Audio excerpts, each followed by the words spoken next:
Hello friends. 3 साल बाद हरीमती को ससुराल गए 3 माह हो चुके थे। पीताम्बर ने अपने खाने पीने का हिसाब एक घर में रहते हुए भी अलग कर लिया है। सांझ हो गई है। चंडी मंडप के बरामदे में एक पुरानी खाट पर नीलांबर बैठा है। विराज उसके पास आकर मौन खड़ी हो गई। नीलांबर उसे देखकर चौंका। एक बात पूछूं? पूछो, विराज ने कहा। क्या खाने से मृत्यु आ जाती है? नीलांबर खामोश। विराज ने फिर कहा, तुम दिन प्रतिदिन दुर्बल क्यों होती जा रहे हो? कौन कहता है? विराज ने पति को गौर से देखा। कहा, कोई कहेगा तभी मैं जानूंगी। क्या वास्तव में तुम यह मन की बात कह रहे हो? नीलांबर हंसा, संभल कर बोला, नहीं रे, ऐसी कोई बात नहीं है। तुम्हें भ्रम है। हाँ, यह बात तुम्हें किसी ने कही है या तुम खुद सोच रही हो? विराज ने उसकी बात पर ध्यान न देकर कहा, तुम्हें कितना कहा था कि पुंटी की शादी ऐसी जगह न करो, लेकिन तुमने कुछ नहीं सुना। जो कुछ पैसा था वह गया। मेरे तन के सारे गहने गए, जमीन गिरवी रख दी और 2 बाग बेच दिए। फिर 2 वर्ष से निरंतर अकाल। जरा सोचो, दामाद की पढ़ाई का खर्च हर माह कैसे दोगे? तनिक भी देर हुई कि पुंटी को भला बुरा सुनना पड़ेगा। वह बड़ी ही स्वाभिमानी है, तुम्हारी निंदा सुन नहीं सकेगी। भगवान जाने कि अंत में क्या होगा। नीलांबर निरुत्तर रहा। विराज फिर कहने लगी, मैं समझती हूँ कि तुम पुंटी की चिंता में रात दिन घुल घुल कर अपना सत्यानाश कर रहे हो, पर मैं ऐसा नहीं होने दूंगी। इससे तो अच्छा यह होगा कि थोड़ी ज़मीन बेचकर 4-500 एक साथ देकर समधी को कहो कि हमारा पीछा छोड़े। इससे ज़्यादा हम गरीब कुछ नहीं दे सकते। फिर पुंटी के भाग्य, जो उसे भुगतना है भुगतना पड़ेगा। नीलांबर फिर भी चुप रहा। विराज ने उसकी आंखों में आंखें डालकर कहा, ऐसा नहीं कहोगे? नीलांबर ने लंबी सांस लेकर कहा, कह सकता हूँ, पर विराज, हम अपना सब कुछ बेच डाले तो हमारा क्या होगा?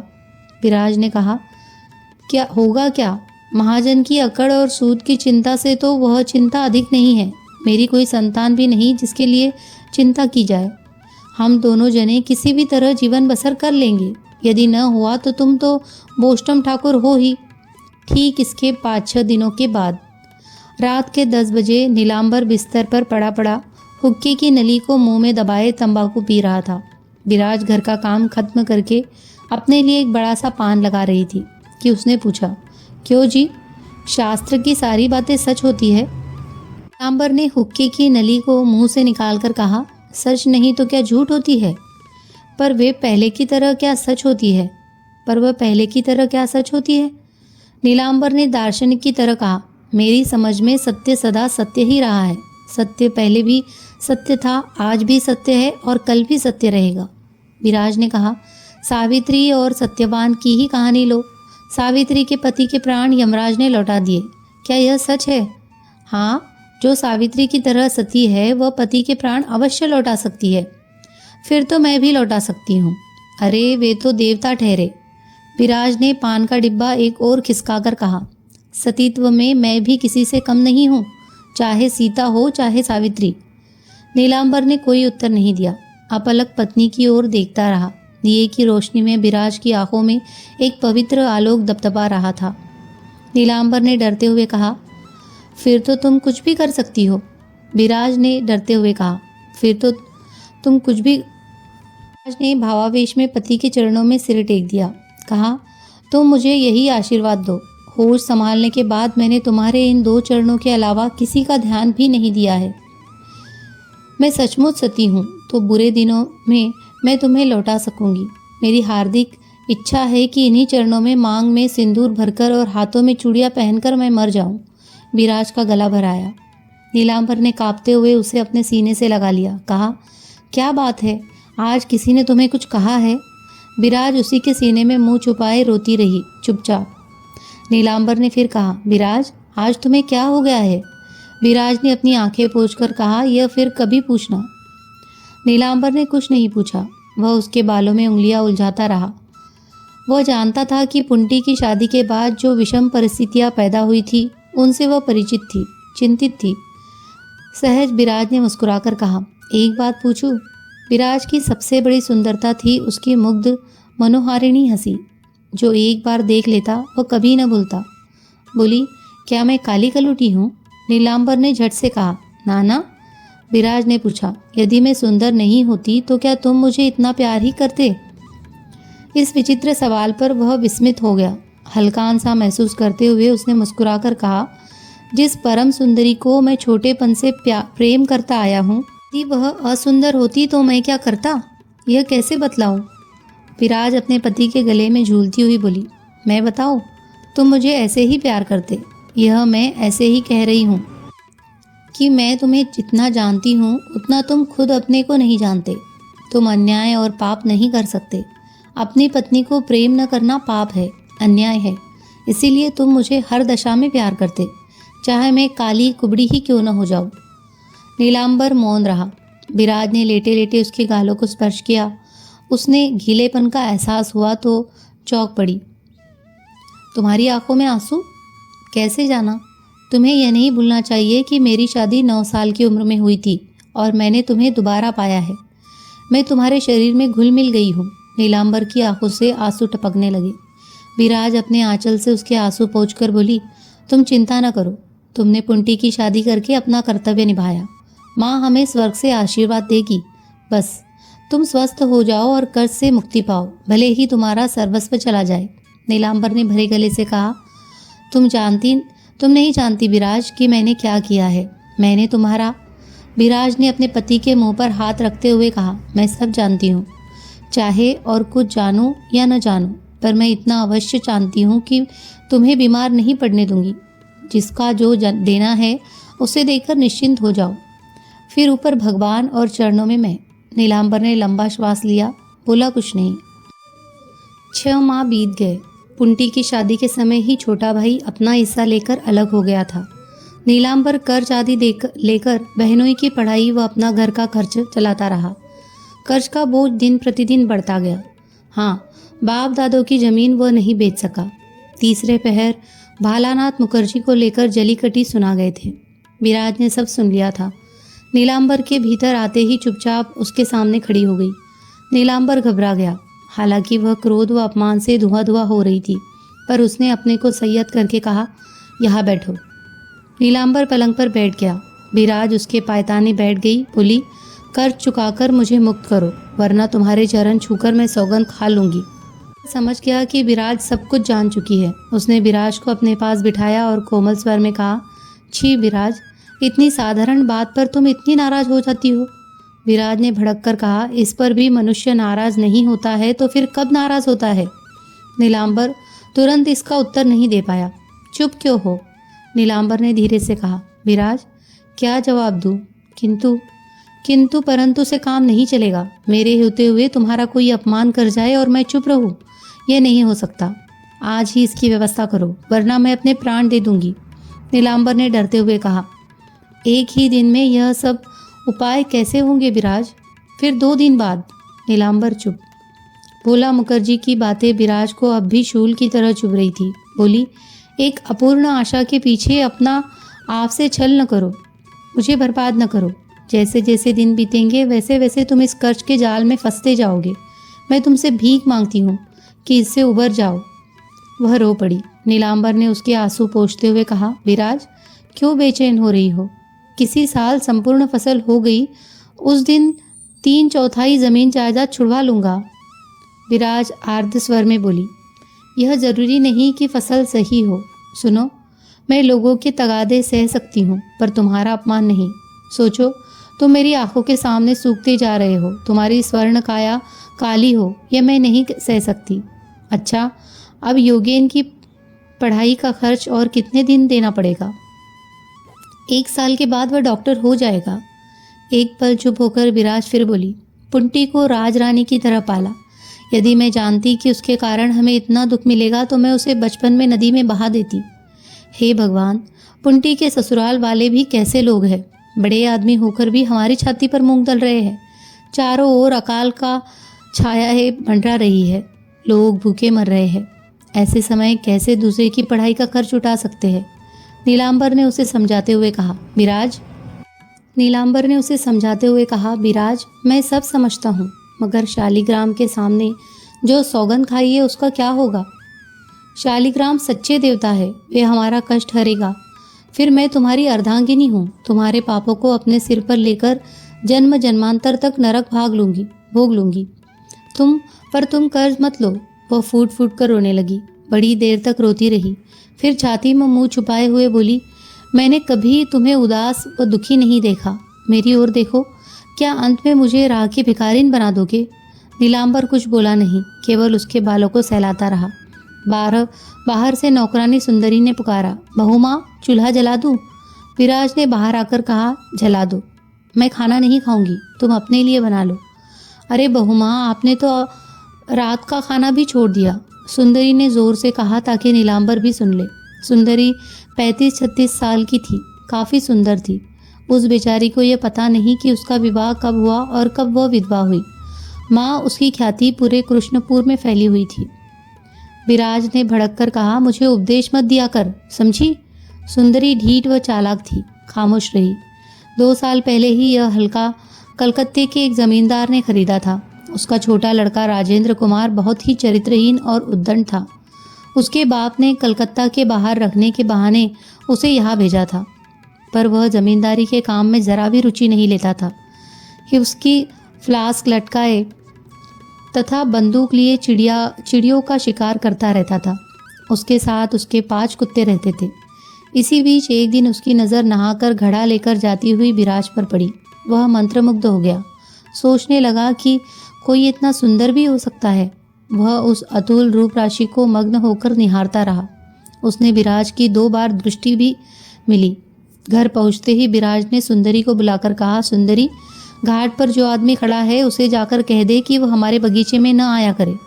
सुंदरी उसे मना करने गई, पर उसे देखते ही बोल पड़ी, अरे आप मुझे पहचानती हो?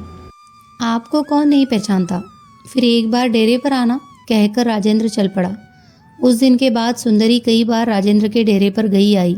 विराज को मालूम था। एक दिन विराज ने रसोई में चूल्हे में लकड़ी डालकर कहा, तुम वहाँ बार बार जाती हो, अनेक बातें करती हो, पर तुमने मुझे कुछ नहीं बताया। आपको किसने बताया? किसी ने नहीं बताया, मैंने खुद जाना। बता, कल तुझे कितने रुपए इनाम में मिले? 10। सुंदरी के होठ चिपक गए, उसका चेहरा पीला पड़ गया।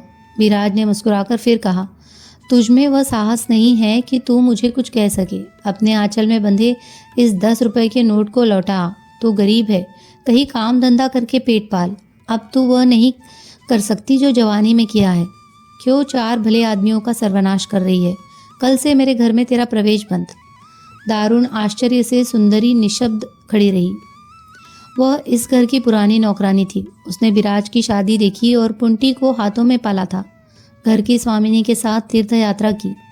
वह इस परिवार की एक सदस्य थी। आज विराज ने उसका इस घर में प्रवेश बंद कर दिया। विवल सी खड़ी रही सुंदरी। पतीली का पानी कम हो गया था। सुंदरी ने देना चाहा, पर विराज ने न लेते हुए कहा, तेरे हाथ का जल छूने से भी उनका अकल्याण होगा। तूने इसी हाथ से रुपए लिए थे ना? इस अपमान का भी कोई जवाब नहीं दे सकी। विराज ने दूसरी लालटेन जलाई और स्वयं ही कलसी लेकर घनघोर रात्रि में पानी लेने चल पड़ी। सुंदरी स्तब्ध रह गई। 2 दिन बाद नीलांबर ने पूछा, विराज, सुंदरी दिखाई नहीं पड़ रही है। विराज ने कहा, मैंने उसे निकाल दिया। नीलांबर ने उसे मजाक समझा, कहा, अच्छा किया, मगर उसे हुआ क्या? सचमुच मैंने उसे निकाल दिया, मगर उसे हुआ क्या? नीलांबर को अब भी यकीन नहीं आ रहा था। उसने समझा कि विराज चिढ़ गई है, इसीलिए चुपचाप चला गया। घंटे भर बाद आकर बोला, उसे निकाल दिया कोई बात नहीं, पर उसका काम कौन करेगा? विराज ने मुंह फेर कर कहा, तुम। फिर लाओ, मैं झूठे बर्तन साफ कर दूं। विराज का चेहरा बदल गया। उसने पति की चरण धूली लेकर कहा, तुम यहाँ से चले जाओ, ऐसी बातें सुनना भी महापाप है। नीलांबर ने हंसकर कहा, पता नहीं तुम्हें किस बात से पाप नहीं लगता है। फिर भी नीलांबर की चिंता कम नहीं हुई। उसने शांत होकर पूछा, तुमने खर्च कम करने के लिए सुंदरी को निकाल दिया? ना, उसने सचमुच अपराध किया है। क्या? नहीं बताती। वह चली गई। थोड़ी देर बाद फिर आकर बोली, ऐसे ही बैठे रहोगे? नीलांबर ने लंबा सांस लेकर कहा, सुनो, मैं तुम्हें दासी का काम नहीं करने दूंगा। विराज ने जोर देकर कहा, तुम सदा अपनी मर्जी का करते आए हो, मेरी तुमने कभी भी नहीं सुनी। मैं कुछ भी कहती हूँ तो तुम कोई न कोई बहाना करके टाल देते हो। बड़े दुख से आज मुझे कहना पड़ रहा है कि तुम केवल अपनी ही सोचते हो। आज तुम्हें मुझे दासी का काम करते देख लज्जा आ रही है। अगर कल तुम्हें कुछ हो जाए तो परसों मुझे पराए घरों में दासी का काम ही तो करना पड़ेगा। इस विचित्र अभियोग से नीलांबर मौन हो गया। कुछ देर बाद बोला, यह सब तुम शायद नाराज होकर कह रही हो, वरना तुम खूब जानती हो कि स्वर्ग में बैठकर भी मैं तुम्हारे दुख नहीं देख पाऊंगा। विराज ने कहा, मैं भी पहले ऐसा ही समझती थी, पर पुरुषों की माया ममता का पता भी समय के बिना अच्छी तरह नहीं जाना जा सकता। अब शायद तुम्हें याद न हो, छुटपन में मेरे सिर में दर्द था, मैं सो गई थी। तुम्हें विश्वास नहीं हुआ कि मैं बीमार हूँ। उसी दिन मैंने कसम खाई थी कि मैं तुम्हें कुछ भी नहीं कहूँगी। आज तक मैं अपनी कसम पर अड़ी हूँ। नीलांबर कुछ क्षण चुप रहा और फिर चल पड़ा। रात के समय दिया जलाकर विराज पत्र लिख रही थी। नीलांबर लेटे लेटे सब कुछ देख रहा था। अचानक वह बोला, इस युग में तो तुम्हारा शत्रु भी तुम पर दोष नहीं लगा सकता, पर पूर्व जन्म में पाप किए बिना ऐसा नहीं होता। विराज ने सिर उठाकर कहा, क्या नहीं होता? नीलांबर ने कहा, ईश्वर ने तुम्हें राजा रानी की तरह बनाया है, परंतु क्या? नीलांबर चुप रहा। एक पल के लिए चुप रहकर विराज के रूखे स्वर में बोली, यह समाचार तुम्हें ईश्वर कब दे गए? नीलांबर ने कहा, आँख कान हो तो भगवान सबको समाचार देते रहते हैं। विराज हूँ कहकर चुप हो गई। नीलांबर ने कहा, तुम्हारे जैसे कितनी स्त्रियां मुझ जैसे मूर्ख के पल्ले पड़ी हुई है। विराज से सहा नहीं गया। पूछा, तुम समझते हो कि ऐसी बातों से मुझे खुशी होती है? नीलांबर ने समझ लिया कि विराज क्रोधित हो गई है। वह सोचता रहा कि कैसे प्रसन्न करे। विराज बिफर पड़ी, रूप रूप रूप, सुनते सुनते मेरे कान पक गए। दूसरे लोग भी कहते हैं, शायद वे विशेषता यही देखते हैं, किंतु तुम तो मेरे पति हो। बचपन से ही तुम्हारे आश्रय में रहकर मैं बड़ी हुई हूँ। तुम भी इससे अधिक कुछ नहीं देख पाते। सब यह सुंदरता ही मुझ में सर्वस्व है। क्या सोचकर ये बात तुम अपनी जबान पर लाते हो? मैं क्या रूप का व्यापार करती हूँ, या इसी रूप में फंसाकर तुम्हें रखना चाहती हूँ? नीलांबर ने आकुल स्वर में कहा, ना, ऐसी नहीं है। मैं घरेलू बेटी और बहू हूँ। इस तरह की बातें करते हुए तुम्हें लज्जा नहीं आती? कहते कहते क्रोध और अभिमान में उसकी आंखों में अश्रु झिलमिलाए, जो दिए के उजाले में स्पष्ट चमक रहे थे। स्वयं विराज ने एक बार कहा था कि हाथ पकड़ लेने से गुस्सा ठंडा हो जाता है। नीलांबर को वह बात याद आ गई। उसने विराज का दाहिना हाथ अपने हाथ में ले लिया, बाएं हाथ से विराज की आंखें पोंछ डाली। उस रात दोनों बड़ी देर तक सो नहीं पाए। नीलांबर ने विराज की ओर देखकर कहा, आज तुम्हें इतना गुस्सा क्यों आ गया? तुम बात ही ऐसी करते हो। मैंने कोई बुरी बात के लिए ही तो मैंने सुंदरी को, बस इतनी सी बात। विराज अपने आप से कहने लगी, सुनो, हट नहीं करो। मैं दूध पीती बच्ची नहीं हूँ, भला बुरा समझती हूँ। उसने ऐसा काम किया कि मैंने उसे निकाल दिया। उसकी सारी कथा मर्द न सुने, यही बेहतर है। मैं सुनना भी नहीं चाहता। नीलांबर इतना कहकर करवट बदलकर सो गया। बंटवारे के साथ ही पीताम्बर ने बांस और चटाई की दीवार बना ली थी और आगे एक बैठक थी। घर को सजाकर आरामदायक बना दिया। वैसे ही वह नीलांबर से कम बोलता था और अब तो उससे लगभग कोई संबंध भी नहीं रहा। सुंदरी के जाने के बाद कई कार्य ऐसे थे जिन्हें लोकलाज के डर से विराज रात को देर से करती थी। इसीलिए उसे कभी कभी रात को देर तक जागना भी पड़ता था। एक बार रात को इसी तरह काम कर रही थी कि उसकी देवरानी मोहिनी ने आकर कहा, दीदी रात बहुत हो गई है। विराज चौंक पड़ी। दीदी, मैं हूँ मोहिनी। विराज ने आश्चर्य से पूछा, छोटी बहू, इतनी रात को? दीदी तनिक मेरे पास आओ। विराज समीप गई। मोहिनी ने पूछा, जेठ जी सो गए? हाँ, मोहिनी ने कहा, कुछ कहना चाहती हूँ पर कहने का साहस नहीं पड़ता, जैसे छोटी बहू हो रही हो। विराज बोली, क्या बात है? जेठ जी पर नालिश हुई है, कल सम्मान आएगा। जेठ जी पर नालिश हुई है, कल सम्मान आएगा। अब क्या होगा दीदी? विराज भीतर ही भीतर डर गई, पर अपने मन के भाव को छुपाती हुई बोली, तो इसमें डरने की क्या बात है बहू? मोहिनी ने पूछा, क्यों डर नहीं है दीदी? मगर नालिश किसने की है? भूला मुखर्जी ने। अब समझी, विराज ने कहा, मुखर्जी मुशायका पावना है और इसीलिए नालिश की है। मोहिनी के कुछ पल मौन रहने के बाद कहा, दीदी मैंने तुमसे कभी भी अधिक बातचीत नहीं की, मगर आपको मेरी एक बात माननी पड़ेगी। मानूंगी बहन, तो अपना हाथ इस टिकटी की ओर बढ़ा दो। विराज के हाथ बढ़ाते ही मोहिनी ने उसके मुलायम और छोटे से हाथ पर एक सुनहला हाथ रख दिया। विराज चकित रह गई। छोटी बहू, यह क्यों दे रही हो? इसे बेचकर या गिरवी रखकर आप अपना कर्ज उतार दीजिए। नहीं, ऐसा नहीं हो सकेगा। कल छोटे बाबू को मालूम होगा तो? उन्हें कभी भी मालूम नहीं होगा दीदी। यह मेरी माँ ने मरते समय मुझे दिया था और मैंने उनसे छुपा कर रखा था। विराज की आंखें भर आई। वह आश्चर्य में डूब गई। इस स्त्री से उसका कोई संबंध नहीं है और ये सगे भाई। वह तुलना करने लगी। वह भरे गले से बोली, अंत समय तक यह बात याद रहेगी, मगर पति के चोरी छुपे काम करने से हम दोनों को पाप लगेगा। उसने फिर कहा, सबको मैंने जाना पर तुम्हें नहीं जान सकी। बहुत रात हो गई बहन, भीतर जाकर सो जाओ। और विराज कुछ सुने ही भीतर आकर बरामदे में आंचल बिछाकर सो गई। जब नीलांबर ने आवाज़ लगाई तो भीतर चली गई। 1 साल बीत गया। अकाल की काली छायाएं गई नहीं। 2 आने भी फसल नहीं हुई। जिस जमीन से पूरे बरस का काम चलता था उसे भोला मुखर्जी ने खरीद लिया। लोगों का दबी जबान से यह कहना कि जमीन पीताम्बर ने चुपचाप खरीद ली है। विराज काफ़ी गंभीर और बहुत ही चिड़चिड़े स्वभाव की हो गई थी। इधर हरिमती के ससुर ने उसे पीहर भेजना बंद कर दिया था। नीलांबर के पत्र का उत्तर तक देना भी उन्होंने ठीक नहीं समझा। उस दिन दोपहर को नीलांबर ने थोड़ा चिढ़ते हुए कहा, पुंटी ने कौन सा अपराध किया है कि तुम उसके नाम से चिढ़ने लगी हो? यह किसने कहा? विराज ने झट से पूछा। नीलांबर बोला, मैं खुद समझता हूँ। उसके 3 दिन बाद चंडी मंडप में बैठा नीलांबर कुछ गुनगुना रहा था कि विराज आई। आकर भड़क कर बोली, दम लगाना फिर शुरू कर दिया।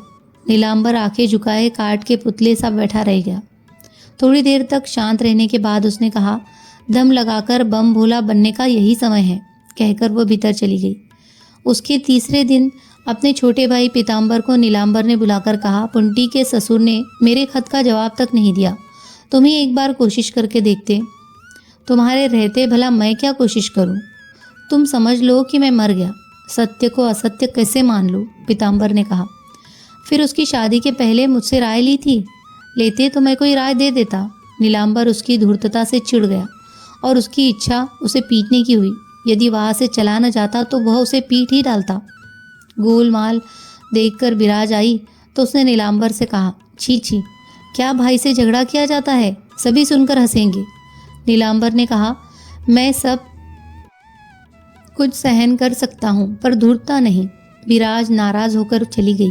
इसके पूर्व भी वह कई बार झगड़ चुकी थी पर आज कुछ और ही बात थी। थोड़ी देर बाद आकर विराज ने कहा, नहा धोकर और पाठ पूजा करके खा लो। जब तक मिलता है तभी तक सही। विराज ने कलेजे पर एक काटा और चुभो दिया। नीलांबर राधा कृष्ण की मूर्ति के सामने रो पड़ा, मगर तुरंत ही उसने आंखें पोंछ ली ताकि कोई देख न सके। विराज भी बिना खाए पिए दिन भर रोती रही, ईश्वर से प्रार्थना करती रही कष्ट निवारण हेतु। रात को नीलांबर बिना खाए बिस्तर पर लेट गया। 9 बजे विराज ने आकर अपने पति के पाँव पर हाथ रखा, चलो खाना खा ले। नीलांबर चुप रहा। विराज ने फिर कहा, आज दिन भर से भूखे हो, किस पर नाराज हो? यह मैं भी तो जानूं, बताओ ना। क्या होगा सुनकर?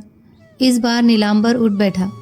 विराज के चेहरे पर अपनी आंखें गड़ाकर उसने कहा, मैं तुमसे बड़ा हूँ, कोई मजाक नहीं। ऐसी गंभीर आवाज़ विराज ने पहले कभी नहीं सुनी थी। स्तब्ध रह गई।